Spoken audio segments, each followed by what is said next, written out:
Hello YouTube, Dog9 here, and welcome to another episode of the Arsenal Career Mode. And today we haven't got a squad preparation like before the match. We did that last episode. And first we've got this match against Spurs. Before we've got a match against Fulham, and then we've got the end of the transfer window, which I'm going to show you guys all in one episode today. So here we are against Spurs. Here we do get a bit of nice passing here, but unfortunately it does get broken up as we can't keep up with the play. And they were just absolutely destroying me in the midfield, Tottenham, and you see here that they split my defence to pieces. I don't know how Walker got that into the bottom corner there, but a right back scoring is not a good start for us because it's showing that these guys are probably going to be scoring a couple more against us, because if a right back can score, I wonder what a striker can do. We were playing pretty poorly, and I was pulling my players out of position, which I shouldn't have really been doing. But it was against Spurs, so I was trying my best to actually win. It probably was my downfall, that fact that I was pulling my players out of position. And here once again another cutting run, and they cross it in this time instead of going for a shot, and Soldado gets onto the end of that. Now here we've got to make a comeback to be able to even have a chance in this game. And then quickly, straight after that, Bentner gets onto the ball and he powers his way past two defenders there. The second defender really didn't challenge him too much, and that allows him to get a goal at the near post. And we just take the ball straight to the halfway line, but unfortunately Tottenham is straight back on top of us, and it goes into the second half here. And early on in the second half, you'll see some absolutely terrible defending from me here. I should have really cleared it out, but I think I was just distracted at this point, trying to pass it out of my own box, which is probably the worst thing you can do on this game. As you can see, they had about 4 chances to try and score, and I just kept on passing it back to them, and they score here. And it makes it 3-1, and that makes my journey to try and win this game a lot harder. And as you can see here, they do practically finish us off here, because they get the ball down the centre and a splitting through ball. My two centre backs are too far away from each other there, and that gets them that goal, and that allows them to win 4-1 over us, which is not the best thing in the world. And I think it was 4 different scorers as well, so that's not the best either, because if maybe it's one man, maybe he's just had a good game, but if it's the entire team just absolutely blasting you, then you know you've done something wrong. And it's been happening a bit too much really in this career mode, so I decided, you know what, I'm going to turn the difficulty down professional, because we shouldn't be losing 4-1 to Spurs, and we shouldn't be like in the pre-season we're losing when we shouldn't have been. So I decided to change around the formation a bit here as well. 4-1-2-1-2 just wasn't working, mainly because in this year's FIFA, 2 pacey strikers or 2 strong strikers aren't really going to help it. You've got to get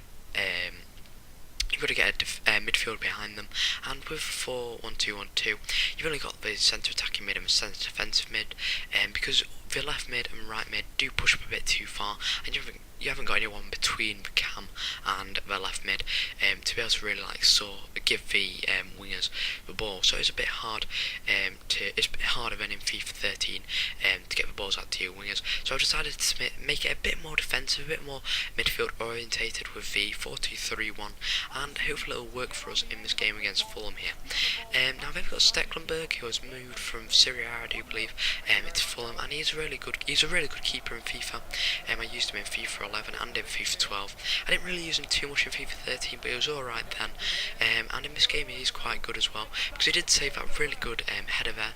But we do get the ball straight away back from this clearance, which was pretty poor. It's just straight down the middle, and with this 4-2-3-1 formation, there's loads of guys in the centre of the field, so it wasn't the best areas to cross it to, and we punch them with another cross in, and Oliver Giroud gets it past the keeper this time and allows us to score, which is really good because we've scored first, and normally when we do that it gives us a bit of a cushion to lean back on if we do get scored against. But here we get the ball once again, and Walcott, you'll see him just do a nice overlapping run here past the centre back and then past the full back here. He pulls himself back on side, and the centre back, you know, he's just adjusting himself, and we get them on the break here pretty quickly, and the centre back blocks it there, but Walcott can put it past the keeper because he's got really good pace. But here once again we do get caught out and pulling my players out of position, trying to run with the ball when I shouldn't be. Ramsey, he's playing quite well in that centre defensive mid position. I think I played him, and I think it might have been Arteta or Wilshere or Flat, I can't remember really. But Berbatov here, he does muscle my defender off the ball, and they're just a terrible defensive mistake allows Adel Taarabt to score the goal for them. So we're just getting into the last couple of things before the transfer window finishes here, and we're going to try and keep the squad as best we can.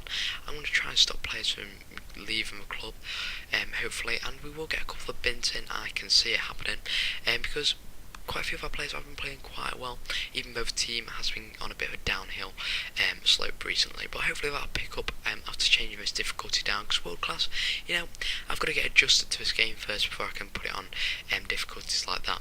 So I'm just looking through my scouting network here at these two players from Syria who are quite young strikers. I'm looking at the prices here, and 1.5 million I think it was there for not Hernandez, the other one I can't remember his name, but that's quite good for quite a young striker who has probably got quite a bit of potential. So I was going to continue to scout him, and as you can see there, Benikofobi and Akpom, they both get a loan offer, so I decided to send them out on that because they are both young strikers who could probably use a lot of experience. And here I was just setting up some new instructions, I was going to, but then I decided to move a couple of my scouts around, just to make sure that we were getting as much information about young players or players who we needed quickly and effectively. And as you can see here, we've got 6 scouts, and all of them are quite good.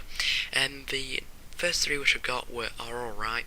I might, if I do get some money between now and the January transfer window from tournaments and things, I might get rid of those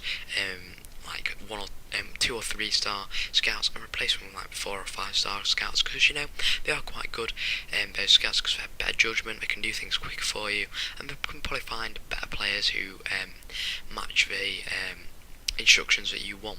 So probably if you've got a couple of weaker scouts, so you've got one good one, maybe send those weaker scouts out to look first, and then get the good scout to go out and look where they've been and see if you can pick up any good ones or more information about others. And as you can see here, I was getting offers in about Abu Dhabi, but then I decided I didn't really want to sell him because he's a really good centre defensive mid for me.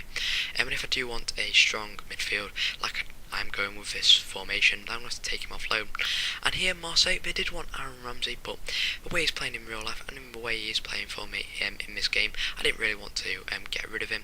And as you can see there, transfer date did finish, and they did spend 63.5, I think it was 63.5 million was spent this transfer window. And as you can see, I was getting a couple of strikers in after a transfer window, unfortunately, from some of my scouts. And Rafinha, here I did go into inquire about him, and I think you might see it in this episode, but we wanted 8 million for him, so he might be a player who, if I do get on loan, I might want to try and sell after that. But at the moment I can't really do that because it is the end of the transfer window. And I was looking for a couple more position players here. Maybe I should have done this during the transfer window at the start of my career mode, but I was just thinking, after playing a couple of matches, who do I need to get? And as you can see there, I wanted a right back, but I decided to change it to a full back because quite a few full backs can play on both sides. And then I went into this very far, the last one I've got available, scouting instructions, and I decided to go for a centre midfielder who is good at free kicks. And as you can see here, I'm going all over the place. And that's probably because I haven't got really a top free kick taker in my squad. I've got Ozil, maybe, but I wanted someone who could probably destroy that centre midfielder position and just keep the ball for us and also score some nice goals for us. So anyway guys, this is the end of the episode. Please subscribe for more FIFA 14 career mode and player reviews soon, and until next time, I'll see you guys later. Bye.